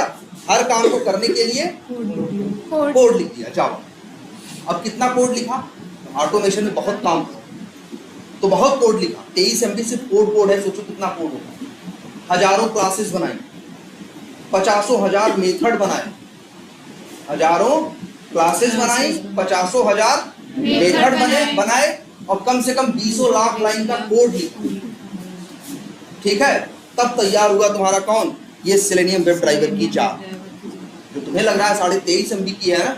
इस 23.5 MB के उस पर काम किया है। आज अगर अभी तक का देखें तो पिछले 15 साल से काम हो रहा है, 10-12 साल से, 14 साल से काम हो रहा है। और कम से कम अभी तक खरबों रुपए तो सैलरी में गया होगा जिन लोगों ने इस पर क्या किया होगा? काम किया। और बन के क्या आया है? यही छोटी सी एक जार। अब चल उन लोगों ने किया क्या? मान लो उन लोगों ने किया क्या? उन लोगों ने हर काम को करने का, जो तुम्हें ऑटोमेशन में जरूरत है, हर काम को करने का उन लोगों ने क्या लिख दिया? जावा में कोड लिखा। बहुत ढेर सारे काम थे। तो कितनी क्लास बनाई? मान के चलो 1000। कितनी क्लास बनाई? 1000। हर क्लास में अगर 10, 20, 30 क्या बनाए? मेथड बनाए ऑन एवरेज, तो 25-30 हजार क्या हो गए? मेथड। अब सारा बना दिया इन लोगों ने। अब हमें दे देते कि लो भाई, उन्होंने हमें दिया, लो यूज करो। लेकिन अब वो अपनी 1000 क्लास में देंगे तो उसे लेना मुश्किल नहीं हो जाएगा मेरे पास? जैसे हम तुम्हें बताओ, तुम्हें कुछ काम है, उस काम को करने के लिए इतने छोटे छोटे पुर्जे चाहिए। मान लो कुछ भी बनाना है, वो पंखा ही बनाना है ना? या इसको बनाने के लिए तो छोटे छोटे ढेर सारे पुर्जे चाहिए, पंखी चाहिए, नट चाहिए, बोल्ट चाहिए, बनाना चाहिए, वो चाहिए। अब हम तुमको 50 चीज दे दें अलग अलग। लो तुम कहोगे लो पंखा चला लो, तो तुम अपना सिर पटकने लगोगे ना यार। हम 3 दिन तो उसको जोड़ेंगे, तब तो हम पंखा चला पाएंगे, है ना? इसलिए ये लोग क्या करते हैं? सारी चीजों को जोड़ के पैक करके एक पैकेट में दे देते हैं। तुम्हारे लिए दुकान से खरीदना, ले आना, लगाना, सब कुछ क्या हो जाता है? आसान हो जाता है ना? तो सेम वही कंसेप्ट यहाँ समझो। इन्होंने लिखा हजारों क्लासेस। अच्छा ये बताओ, मान लो हमें तुम्हें 50 फिल्में देनी, मेरे सिस्टम में 50 फिल्में पड़ी हैं या 50 फाइलें पड़ी हैं, तुमको देनी है। तुम इंटरनेट पे तुम हो, मान लो तुम बैठे हो दिल्ली में, हम बैठे हैं यहाँ, ठीक है? मेरे पास 50 फाइलें हैं, वो 50 फाइलें तुमको भेजनी है। एक तो रास्ता ये है कि हम एक एक करके 50 बार भेज दे तुम्हारे पास कितनी मेल पहुंच जाएंगी? 50 ना। दूसरा रास्ता ये है, एक ही मेल भेजें लेकिन 50 फाइलों को एक एक करके उसमें क्या कर दें? अटैच कर दें या ऐड कर दें। मेल तो सबने भेजी है ना? नहीं भेजी है तो भाई एक बार भेज के देख लो सब, ठीक है? जीमेल पे, ठीक है? तो हम क्या कर सकते हैं? हम 50 तुमको क्या करें? एक एक करके 50 फाइल लोड करें और फिर एक बार पे भेज दें। ये दूसरा रास्ता है। और तीसरा रास्ता कहता है कि जो 50 फाइल है एक जगह रखो राइट क्लिक करो, एक ऑप्शन ये ABC दिख रहा है ना, ये हाँ सर। इसको राइट क्लिक करो, एक ऑप्शन आ रहा है कि नहीं, ऐड टू ABC डॉट रार, नहीं रार है ये, जार नहीं है। और ये देखो एक ऑप्शन तुमको और दिखेगा, सेंड टू कंप्रेस्ड, या क्या लिखा है, जिप फोल्डर। जिप जानते हो कि नहीं, जिप जैसे 10-20 फाइलें हैं, देखो अच्छा करके दिखाते हैं।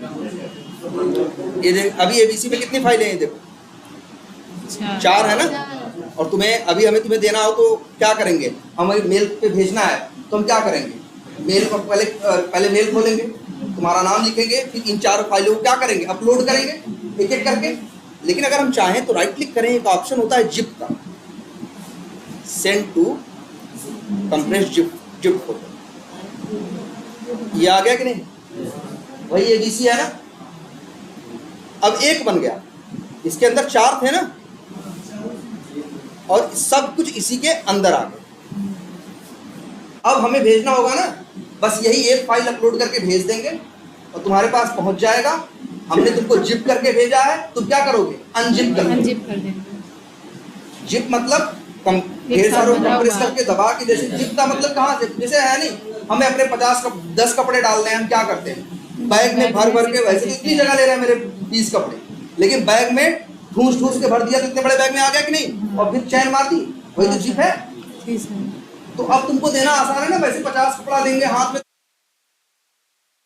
अब ऐसे क्या किया, सबको उठाया, पकड़ा, बैग में डाला, बैग को क्या किया, जिप लगा दी और तुमको उठा के दे दिया। तुम्हारे ले जाना ले आना क्या हो गया, आसान हो गया। अब तुमको कपड़े चाहिए होंगे तो घर जाओगे, क्या करोगे, अनजिप करोगे, चैन खोलोगे, क्या करोगे, अनजिप करोगे, और सारे कपड़े क्या करोगे, निकाल लोगे। तो वही ये कंसेप्ट है। हम लोग को जैसे जब ढेर सारी फाइलें किसी को देनी होती है तो लिखे करके थोड़ी देते हैं, तो पागल हो जाएंगे।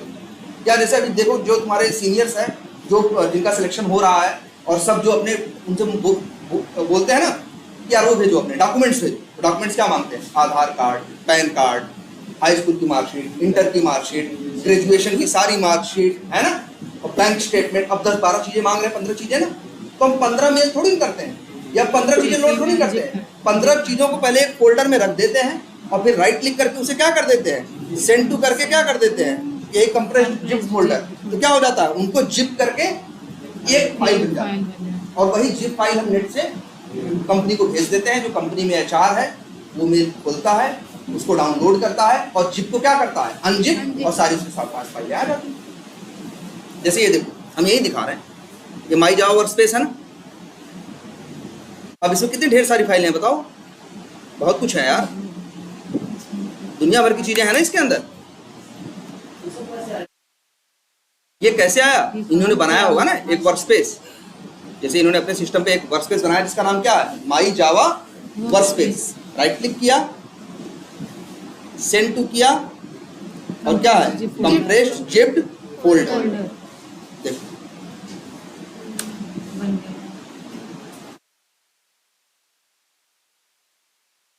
आ गया, ये सब कुछ एक में आ गया। अब तुमको मान लो हम तुमको दिखाएं, इसे कॉपी करो और इसी सिस्टम पे जाते हैं जरा, डी ड्राइव में, मान लो यहाँ रखेंगे, तो माई जावा वर्कस्पेस। अब ये है ना, अब इसकी साइज कितनी दिखा रहा है, 12 KB नहीं, गलत हुआ है, अभी जिप हो ही रहा होगा। पहले इसके अंदर है,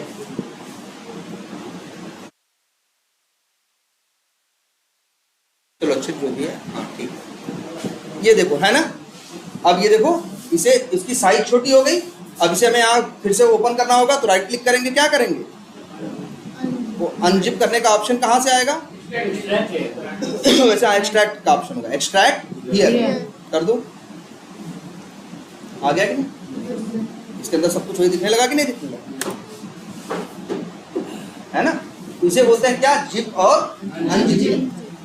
ऐसे ही इन लोगों की बात सोचो जरा, सेलेनियम वालों ने भी क्या किया, हजारों फाइलें बनाई, मतलब हजारों क्लासेस बनाई, ठीक है, 20,000 क्या बनाए, मेथड बनाए, और मैं उसको क्या किया फिर, अब तुमको ऐसे दे देंगे तो हमें दिक्कत हो जाएगी ना। उन्होंने क्या किया, उसको जिप, और जिप करके नेट पे डाल दिया, तभी तो डाउनलोड करना मेरे लिए आसान है कि हम जाते हैं डाउनलोड करते हैं, एक बार में आ जाती है।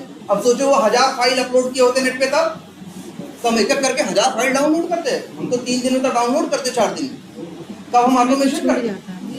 इन्होंने क्या किया, हजारों फाइलों को एक फोल्डर में रखा और क्या कर दिया, जिप कर दिया, और जिप करने के बाद नेट पे डाल दिया। और जब, याद रखना अब एक चीज और, जब जावा की चीजों को जिप करते हैं तो जार बनती है। सी शार्प की चीजों को जब जिप करते हैं तो .dll बनती है। रूबी की चीजों को जब जिप करते हैं तो क्या बनती है, जेम्स बनती है। वही नेट पे तुमको मिलती है। वो पूरा कोड तुम्हें ऐसे पूरा कोड खुलने में देंगे तो तुम परेशान हो जाओगे यार, उनकी 1000 फाइल डाउनलोड करने। वो जो कोड लिखते हैं उसको क्या कर देते हैं, जिप करते हैं, और जिप करने के बाद उसकी एक जार बनती है, वही जार नेट पे डाल देते हैं, और वही हमने नेट से क्या कर लिया, डाउनलोड कर लिया। तो याद रखना, जावा में जब भी कुछ जिप होगा तो क्या बनेगा, जार। सी शार्प में DLL, रूबी में जेम्स, पाइथन में पाई। ठीक है, अगर देखना चाहो यार देख सकते हो, राइट क्लिक करें, ये देख रहे हो राइट भाई। अगर कोई चीज जिप होगी तो सीधी सी बात है एक्सट्रैक्ट जरूर हो। एक्सट्रैक्ट हियर है ना लिखा, जरा करते हैं देखो।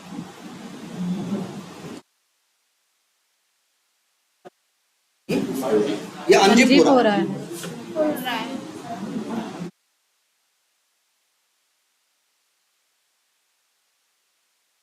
ये सब कुछ पड़ा है इसी के,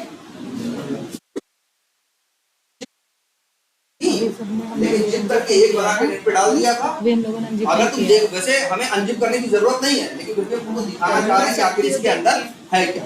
जरा चेक करते हैं, हैं क्या करें, हाँ तो साइज बढ़ जाता है, फिर से पुराने वही है। भैया मेरे कपड़े थोड़ी छोटे हो जाएंगे, बैग में रख के बंद कर दोगे, कपड़े तो उसी साइज के रहेंगे। बात बस वही, हमने ठूस के क्या कर दिया, दबा के भर दिया। जब निकालेंगे फिर तो मेरे कपड़े की साइज वही रहेगी ना, वैसे ही सेम समझो इसको। अच्छा जरा ये देखो, कॉम यूज्ड AH जो भी है, ये क्या लिखा है, ए। इसको देख के कुछ समझ में आ रहा है, क्लास फाइल, क्लास फाइल। याद करो जावा में 2 फाइलें थी, .java.class। एक चीज बताई गई थी ना, हम कोड लिखते हैं तो .java होता है, कंपाइल होने के बाद क्या बनता है, .class में। तो बिल्कुल इसके अंदर सब यही पड़ा है, अभी तो 2 दिख रहा है। ये देखो, ये सब क्या है, सारी .class फाइलें हैं कि नहीं है, यस सर। इनके अंदर जाके देखो, हर क्लास फाइल सब, ये सब क्या है, क्लास फाइल। और यही नहीं, गूगल में जाओ, कॉमन में जाओ, ऐसे जाते जाओ, बहुत ढेर सारी क्लासेस।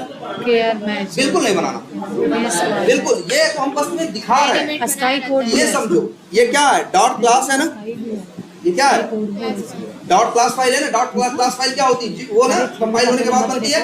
जब लिखते हो तो क्या है, सोर्स फाइल है, SRC है, और जब कंपाइल होके क्या बनती है, .class में। यार ये तो तुम्हारे इसमें भी दिखता है तुमको।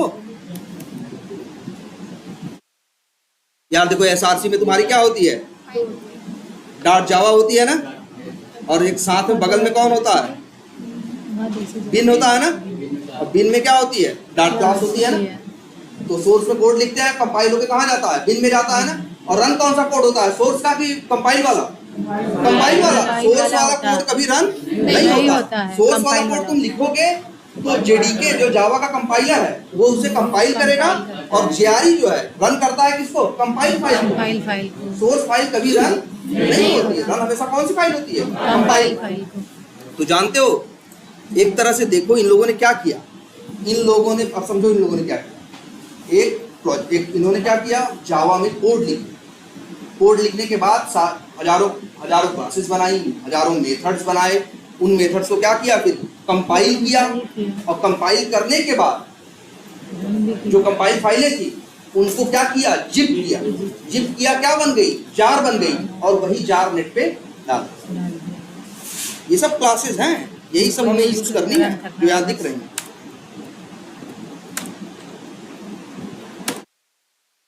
तो जो दिख रही हैं यही सब क्लासेस हैं जो हमें यूज करनी है। लेकिन मेरी आसानी के लिए इन लोगों ने क्या किया, उन क्लासेस को पहले लिखा, फिर कंपाइल किया, फिर क्या किया, जिप किया, Zip किया। जार बनाई, नेट पे डाल दिया। और हमको अब क्या करना है, अनजिप करना है? नहीं, ये तो हम बस में दिखा रहे थे कि इसके अंदर है क्या, तुम्हें अनजिप वनजिप करने की जरूरत नहीं है, तुम्हें डायरेक्ट क्या करना है, बस यूज करना। अभी डिलीट कर देते हैं, ऐसी कोई जरूरत नहीं है अनजिप वनजिप करने की।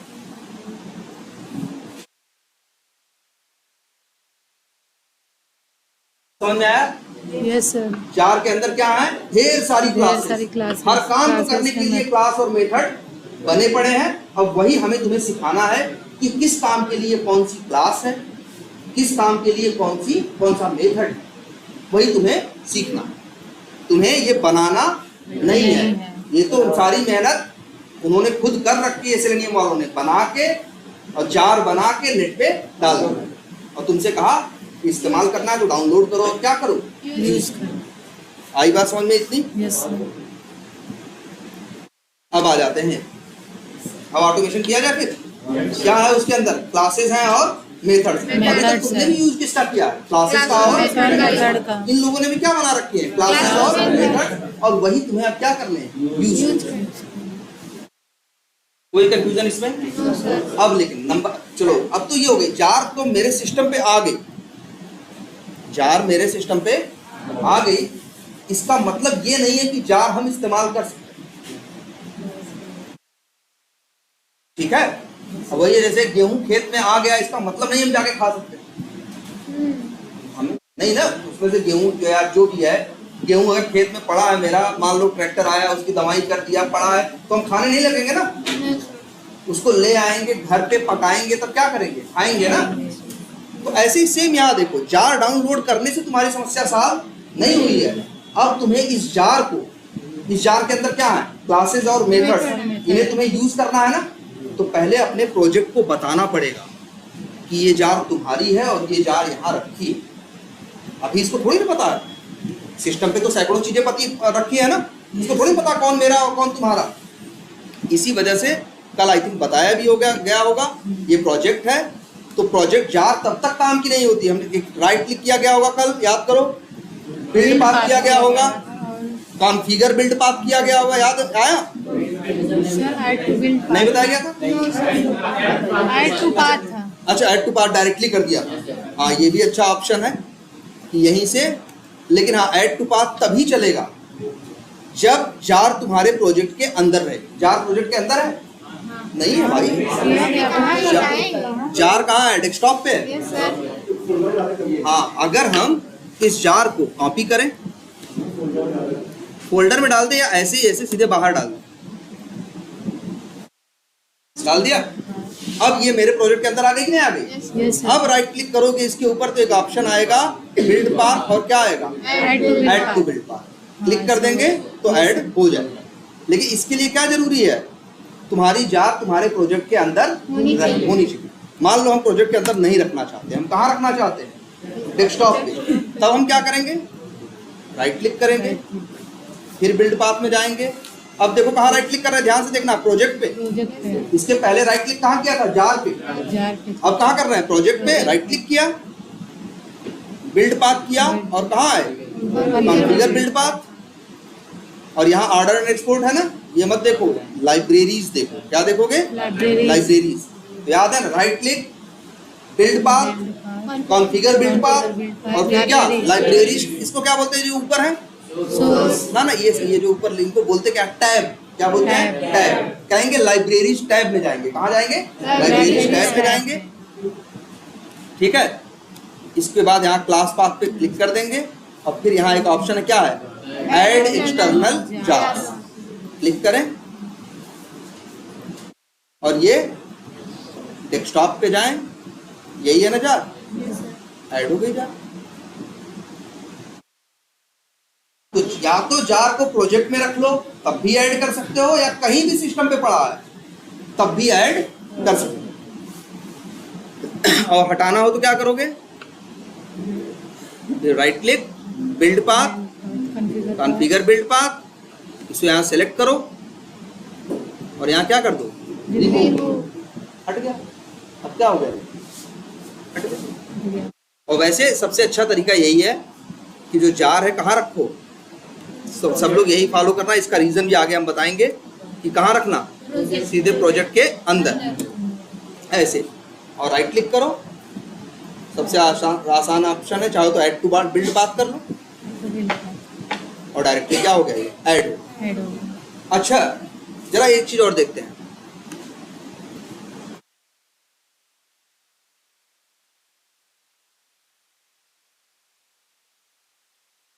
जरा ये जार देख रहे हो, ध्यान से देखना, भले यहाँ धुंधला दिख रहा होगा लेकिन फिर भी ध्यान से देखो।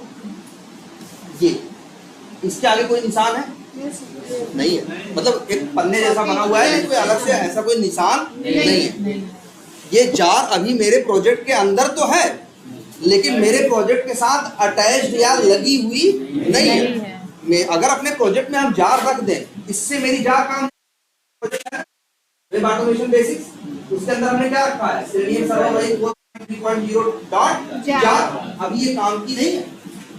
अभी हम सोचे इसी क्लासेस मेथड्स यूज कर ले, नहीं कर पाएंगे। एक जार डाउनलोड करने से बात नहीं बनती, एक जार को अपने प्रोजेक्ट में कॉपी कर लेने से भी बात नहीं बनती। बात तब बनती है जब उस जार को राइट क्लिक करके और क्या करते हो, ऐड टू बिल्ड पाथ।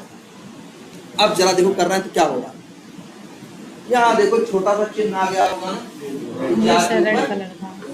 ये चिन्ह ये बताता है कि ये जो जार है ये प्रोजेक्ट के साथ एसोसिएट या जिसे कहते हैं क्या कर हो गई है, अटैच हो गई। अगर ये चिन्ह नहीं दिख रहा है तो समझ जाना जार पड़ी तो है, लेकिन अभी तुम्हारे प्रोजेक्ट के साथ अटैच या एसोसिएटेड नहीं है, मतलब काम की नहीं है। काम की तभी होती है जार जब तुम अपने प्रोजेक्ट के साथ क्या करते हो, एसोसिएट या अटैच करते हो। भाई राइट करके बिल्ड पाथ किया ना, ऐसे ऐसे नहीं किया, build path add to build path, बस वही उसी से क्या हो जाती है, अटैच हो जाती है। सर कॉम्पिटेबल भी कह सकते हैं, क्या करें, कॉम्पिटेबल भी कह सकते हैं, जो आपने कॉम्पेटिबल, हाँ मतलब कॉम्पेटिबल वर्ड यहाँ चलो उसके बारे में बात में आगे। ये बात समझ में आई कि नहीं पहले? यस। अब तुम्हारे पास जार अवेलेबल है, अब तुम ऑटोमेशन कर सकते हैं। अब तुम जो उन लोगों ने, सेलेनियम वालों ने बड़ी मेहनत से, सैकड़ों लोगों ने जो हजारों क्लासेस और हजारों मेथड्स बनाए, लाखों लाइनों का कोड लिखा है, अब वो तुम्हारे हाथ में, अब तुम उसे इस्तेमाल कर सकते हो। तो चलो एक काम करते हैं, ये एसआरसी है, राइट क्लिक करते हैं, न्यू करते हैं और क्या बनाते हैं, पैकेज।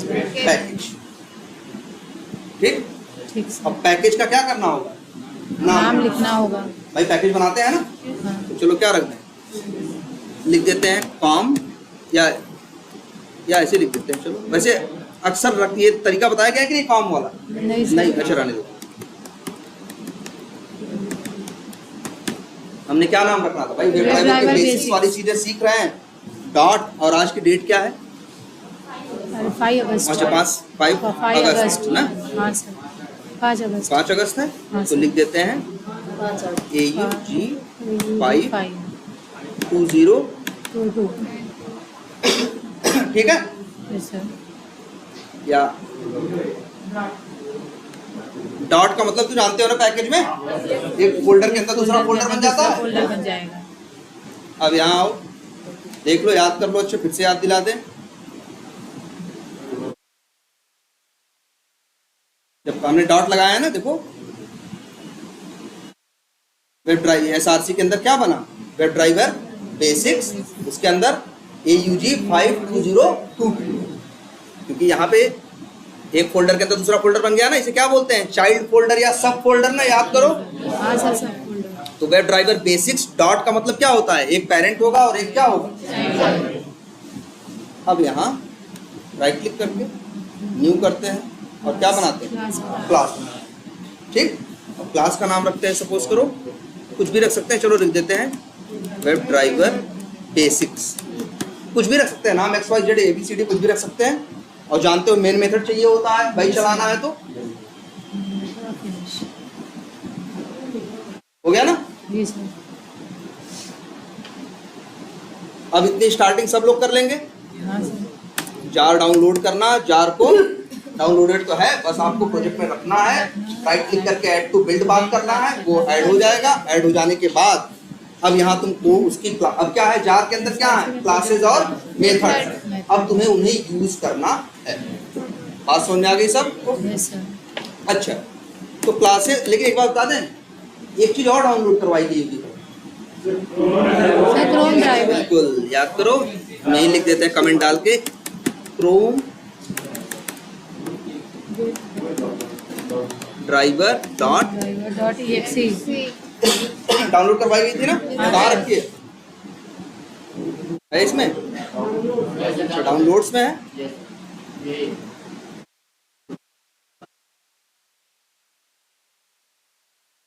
ये अच्छा ऐसा नाम रख दिया इन लोगों ने, वही तो कह रहे हैं भाई। ये नहीं है, exe का उन्होंने ये है, ये है। ये जार नहीं है, पहले याद रखें। अक्सर हर बैच वाले ये गलती है, इसको भी लेते हैं, राइट क्लिक करके बिल्ड पाथ करके ऐड करने की कोशिश करते हैं। इसको ऐड टू, जो बिल्ड पाथ नहीं कर रहे थे अभी, ऐड टू बिल्ड पाथ, वो काम सिर्फ जार के साथ होगा। और ये जार नहीं है, ये exe है। क्या है? ये exe है। क्रोम ड्राइवर डॉट exe इसका नाम है ना। Yes, तो sir। इसको बस कहीं भी रख सकते हो। तो अभी हम चलो कहाँ रख दें, प्रोजेक्ट के अंदर ही डाल दें। ये भी चाहिए, बिना इसके काम नहीं कर होता। सकते। तो तुम्हें क्या चाहिए? जेडीके है तुम्हारे पास, इक्लिप्स है तुम्हारे पास, प्रोजेक्ट बनाना जानते हो तुम, बस तुम्हें क्या चाहिए थी? जार भी रख ली तुमने, जार को ऐड कर लिया, और एक चीज और डाउनलोड कर ली, क्या? क्रोम ड्राइवर डॉट exe, और वो भी यही। क्लियर है इतना? हाँ सर। अब हाँ बोलो। बिल्कुल, अगर क्रोम ड्राइवर डॉट exe लोगे कब? जब तुमको ऑटोमेशन किस पे करना है? क्रोम पे। अगर हमें फायरफॉक्स पे ऑटोमेशन करना हो तो हम क्रोम ड्राइवर, जैसे ये किसके लिए है?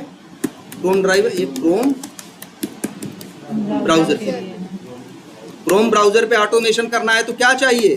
Chrome driver exe।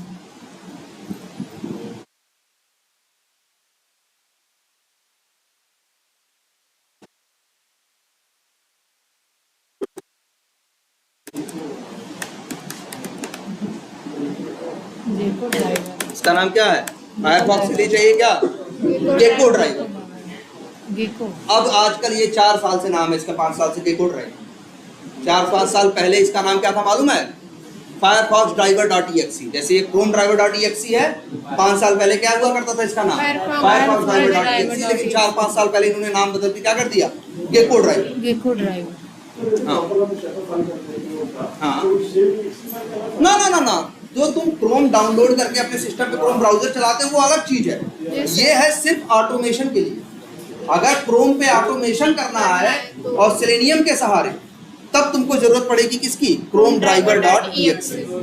वो जो क्रोम का सेटअप डाउनलोड करके क्रोम इंस्टॉल करते हो, इससे उसका कोई लेना देना नहीं है। इंस्टॉलेशन तो करते हो क्रोम ब्राउजर को अपने सिस्टम पे चलाने के लिए, लेकिन तुम चाहते हो अगर उसका ऑटोमेशन हो तो तुम्हें चाहिए होगा क्या? Chrome driver dot exe। ऐसे फायरफॉक्स का ऑटोमेशन करना चाहोगे तो क्या लोगे? Gecko driver dot exe। Gecko driver. अगर ऐसे ही इस पे इंटरनेट एक्सप्लोरर पे करना चाहोगे तो उसका नाम है IE ड्राइवर ना सर्वर डॉट exe। अब अच्छा, माइक्रोसॉफ्ट वालों ने एक नया ब्राउजर निकाला है आजकल, देखो विंडोज 10 में तुम्हारे सिस्टम पे होगा एज भी एक ब्राउजर है। अगर एज को ऑटोमेट करना है, एज ब्राउजर को, तो तुम्हें चाहिए होगा क्या? Edge driver dot exe। तो अब तुम देखो हमें किस पे ऑटोमेशन करना है, मान लो शुरू में क्रोम पे, क्रोम ड्राइवर डॉट तो हमने डाउनलोड क्या किया? Chrome driver dot exe। ठीक है, क्लियर है इतनी बातें? अब देखते हैं।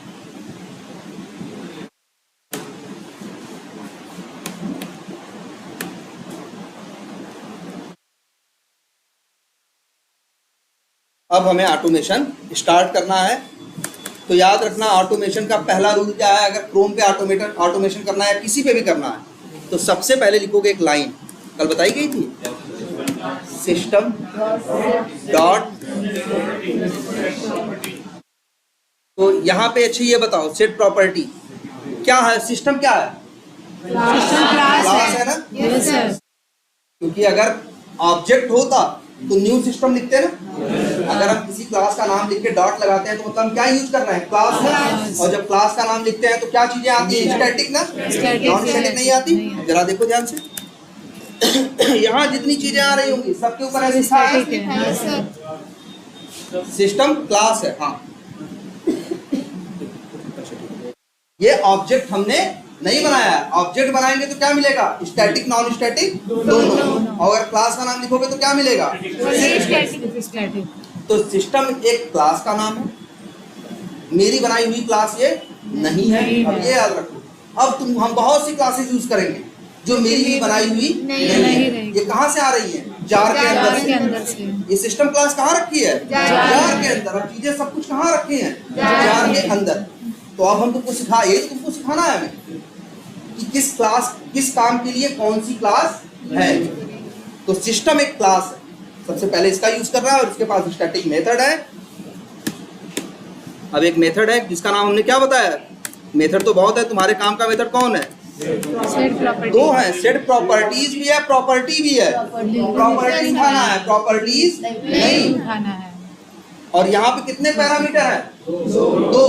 वो दिख रहा है ना भाई? स्ट्रिंग की स्ट्रिंग है। String type. दो पैरामीटर है ना? Yes sir. किस टाइप के हैं? स्ट्रिंग टाइप है। पहले पैरामीटर में की भेजना है कुछ ऐसे, और ये की वैल्यू फिक्स है। क्या लिखोगे? वेब, याद करो कल लिखवाया गया होगा, डॉट क्रोम डॉट। और दूसरे आर्गुमेंट में तुम्हें देना है उसका पाथ, कहाँ तुम्हारे सिस्टम पे EXE रखी है। EXE का पाथ क्या है? वैसे अगर इक्लिप्स के अंदर कुछ भी हो उसका तुम्हें पाथ चाहिए हो, जानते हो तरीका क्या है? ये EXE है ना, राइट क्लिक करना, प्रॉपर्टीज में जाना और रिसोर्स करके एक ऑप्शन, पहला ऑप्शन क्या होगा? रिसोर्स। यहाँ उसका पूरी लोकेशन या पूरा पाथ कॉपी करना है यही कॉपी करो और वहाँ पे इसे क्या कर दो? पेस्ट। बस एक अंतर तुमको दिखेगा, वहां तो पाथ में स्लैश था ना, हाँ वहां पाथ में क्या था? स्लैश था, लेकिन यहाँ क्या दिख रहा है? डबल ना। डबल तो याद रखना जावा ये स्लैश भी कैसा है? बैक स्लैश इसे बोलते हैं। क्या बोलते हैं? Back slash. तो जावा में बैक स्लैश सिंगल नहीं चलता, नो सर। जब भी चलेगा किसके साथ चलेगा? डबल। तो ये अपने आप ही लेके चला आया। इतना तो कर लोगे, आसान है। जी सर। अब तुम ऑटोमेशन स्टार्ट कर सकते हो। तो एक क्लास यूज करना बता दिया, सिस्टम डॉट सिस्टम क्लास, जिसका कौन सा मेथड कॉल करना है? Set property. और यहाँ दो आर्गुमेंट भेजने हैं, पहला web driver dot Chrome dot driver और दूसरा अपनी EXE का पाथ। अब अगली लाइन लिखते हैं। अब देखो एक क्लास, अब देखो क्रोम पे ऑटोमेशन करना है ना, तो इसके लिए इन लोगों ने क्लास बनाई क्या? क्लास का नाम क्या है? Chrome driver. क्रोम ड्राइवर क्या है? क्लास। इसकी बनाई थी मेरी? बिल्कुल नहीं। ये सब कहाँ रखा है? जार के अंदर। तो हम जार के अंदर की ही चीजों को तो हमें क्या करना है? यूज करना है।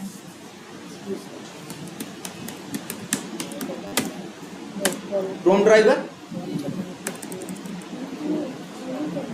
ये क्या है? क्लास है। क्लास है। क्लास के आगे डॉट लगाते हैं तो क्या आती है? स्टैटिक मेथड आए। इसके पास कितना स्टैटिक मेथड है? 3। देखो ना भाई, ये स्टैटिक मेथड नहीं, ये वेरिएबल है। हमने बताया था ना, छोटे होंगे और उनके अंदर बीच में व्हाइट कलर होगा, वेरिएबल। और जो पूरे एक ही कलर के होते हैं गाढ़े से, वो क्या होते हैं? मेथड। बिल्डर जो है ये मेथड है स्टैटिक, और ये जो है क्लास, और ये जो है is underscore Chrome underscore browser, ये क्या है? Static variable. ये क्या है? पहचानो भाई, खुद सामने से पहचान में आते हैं। Yes sir. बिल्डर मेथड है स्टैटिक। मेथड के आगे वो जो क्लास लिखा है वो जो या ये लिखा है is underscore Chrome underscore chromium underscore, ये भी मेथड नहीं है, ये वेरिएबल। भाई पहचान नहीं है ना, मेथड के आगे हमेशा सर और वेरिएबल के आगे नहीं होते हैं। और इंग्लिश तो कलर से पहचानवा देता है तुमको यार, थोड़ा छोटा होगा और बीच में व्हाइट कलर से पॉइंट होगा, देख के समझ में आ जाता है ये क्या है? स्टैटिक वेरिएबल है। और वो समझ में आ जाता है बिल्डर क्या है? Static method. दो पहचान, इसको कलर से पहचान जाओ और दूसरा क्या? आगे पैरेंथेसिस। इसके पास सिर्फ एक ही स्टैटिक मेथड है। कितने? एक स्टैटिक मेथड। कैसा? स्टैटिक मेथड एक ही है, लेकिन नॉन स्टैटिक मेथड भी तो इसके पास हो सकते हैं। इसके पास नॉन स्टैटिक में भाई एक क्लास के अंदर क्या हो सकता है? स्टैटिक मेथड भी हो सकते हैं। और कौन से हो सकते हैं? Non static. स्टैटिक यूज कर रहे हैं तो सीधे ही यूज कर लो, लेकिन अगर नॉन स्टैटिक यूज कर रहे हैं तब तब क्या बनाओगे? तो वो करके देखते हैं कैसे बनता है ऑब्जेक्ट। न्यू आसान है, न्यू लिखते हैं क्लास नेम और क्लास का नेम कंट्रोल स्पेस करो, आ जाएगा। सेमीकोलन। क्रोम ड्राइवर क्लास का ऑब्जेक्ट बन गया ना। हमने कल दिखाया, लास्ट क्लास में हमने फिर दिखाया था, जब ऑब्जेक्ट बनता है तो उसको किसी वेरिएबल में रख सकते हैं। नाम क्या रखें उसका? कुछ भी, चलो नाम रखते हैं ड्राइवर ओबीजे।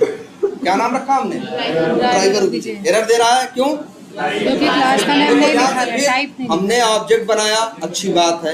ऑब्जेक्ट को हमने कहाँ रखा है? वेरिएबल में रखा, लेकिन वेरिएबल को डिक्लेयर नहीं किया है। वेरिएबल का टाइप बताना पड़ता है ना, इंट है, स्ट्रिंग है, क्या है। और कल ये वही बात बताई थी ना, जब भी किसी क्लास का ऑब्जेक्ट बनाते हो, जब भी किसी क्लास का ऑब्जेक्ट बनाते हो, तो उस ऑब्जेक्ट को जिस वेरिएबल में रखते हो वो भी उसी टाइप का होना चाहिए। हमने जैसे बताया ना भैया, जैसा ऑब्जेक्ट ये भी ऑब्जेक्ट, जैसा ऑब्जेक्ट है वैसा ही कंटेनर होना चाहिए। जिसको रखने का सबसे सही तरीका क्या है? बैग में रखने को तो उसको बोरे में डाल दो, क्या वो सही तरीका है?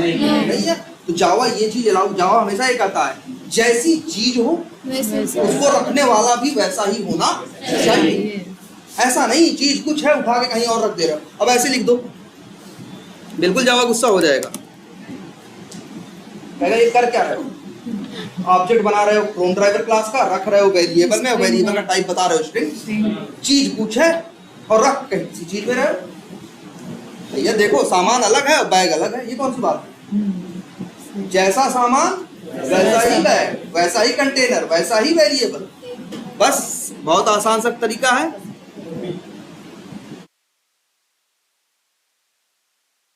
सही है जी सर। अब जो ड्राइवर ओबीजे है, इसके पास किसका ऑब्जेक्ट है? क्रोम ड्राइवर का है, क्रोम ड्राइवर का है। हाँ सर, क्रोम ड्राइवर का है। सोचने क्या जरूरत है? Driver OBJ. अब देखो ड्राइवर ओबीजे के पास ऑब्जेक्ट है ना, किसका? क्रोम ड्राइवर का। और ऑब्जेक्ट के साथ क्या आते हैं? स्टैटिक और नॉन स्टैटिक सारे आते हैं। अब जरा डॉट करके देख लो कितने मेथड आ गए। बहुत सारे उन लोगों ने लगभग सारे मेथड क्या बना रखे हैं? Non static.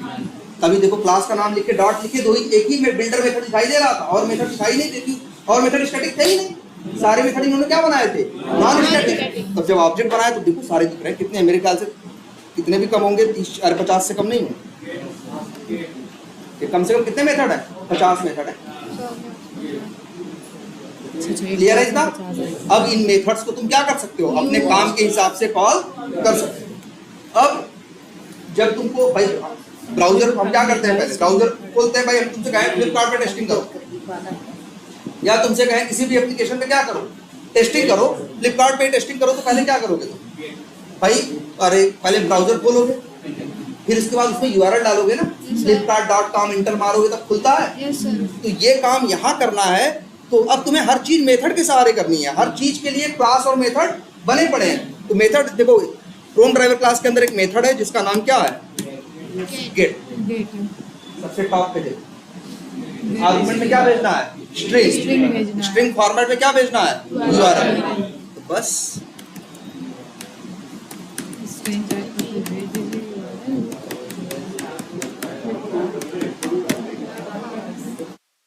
चलाएं, रन करोगे, ये मेन मेथड चलेगा। 3 लाइनों का कोड लिखा है।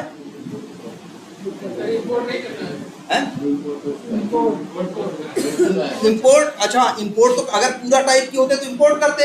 हमने 4 अक्षर लिख के जब कंट्रोल स्पेस मारते हो और सजेशन से चीज उठाते हो, जो ऑटो सजेशन नहीं आता उससे करते हो तो अपने आप इंपोर्ट हो जाता है।